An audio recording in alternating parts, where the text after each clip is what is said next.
Okay, just want to make a few announcements before we get ready to go on hiatus for Thanksgiving break.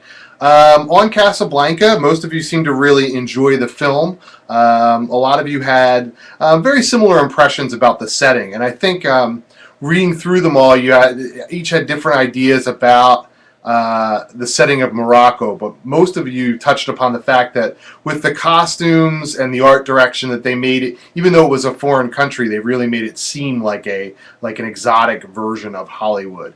So that was right on the money.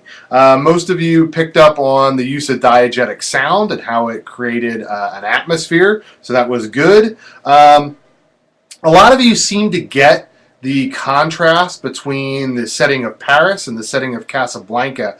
You might want to go back, especially if you're going to do a lighting analysis. Well, you're going to have to do a lighting analysis as part of your final paper. You might want to just go back and look at those scenes and how they change the lighting, and how the lighting can actually completely change the atmosphere as it does in this film. So most of you, it seemed like you couldn't quite put your finger on what had changed, but the lighting had really played a big part in that. The love triangle represents idealism, and when I talked about in the pre-film lecture that Casablanca captures the way we want to see ourselves, that's really about the idealism. And Emily pointed this out in her post, that really it's Ilsa's arrival back in Casablanca and Rick's feelings for her that really bring out his own idealism. Before that, it's all about kind of narcissism, and he's involved in himself, and it's love that really overcomes that, that leads to this selflessness and idealism. So really interesting analysis there. And just another thing, most of you probably got this as you started watching the film, and even from the pre-film lecture, or if you're familiar with the background story at all, we constantly talked about in all these different films, or almost all of them, the idea of juxtaposition, taking two characters with two different qualities and contrasting them, and we certainly saw that idea of juxtaposition again between Rick and Victor. So remember, juxtaposition can be characters, or can also be two separate ideas, like the audio and the visual, like we saw at the end of Dr. Strangelove, which we'll be screening when we come back from Thanksgiving break. Also, speaking of Thanksgiving break, after this weekend, you've obviously got the quiz that's due Friday night, as always. Wrapping up the discussion on Casablanca's due this weekend, and then you have nothing due over the week of Thanksgiving, except if you want to do the extra credit, which is Rebel Without a Cause. It's posted right at the top of the lessons tab.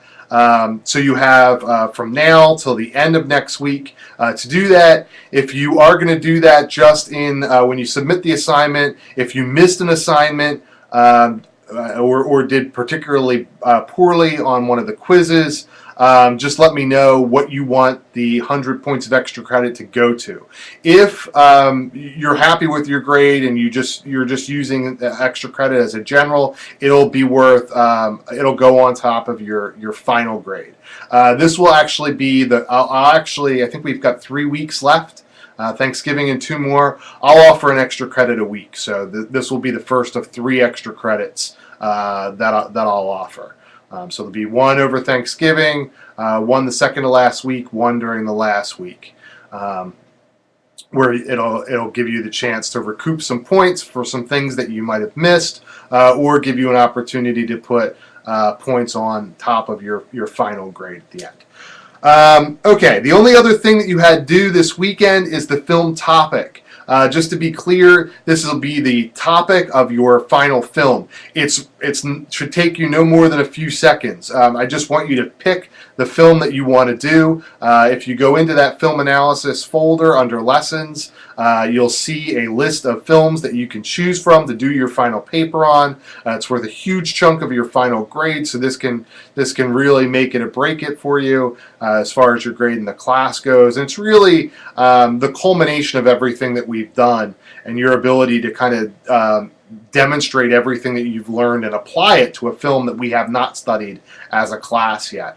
but only may have touched upon in the lectures. So really, for that, all you need to do is pick a topic. I just kind of want you to think about it over the next few weeks before we really get into the process of talking about writing the paper. You can change your mind, but I want everyone to have at least an initial topic chosen heading into Thanksgiving break. So just so if you have some time and you want to watch the film and start thinking about your paper, you have the opportunity to do that.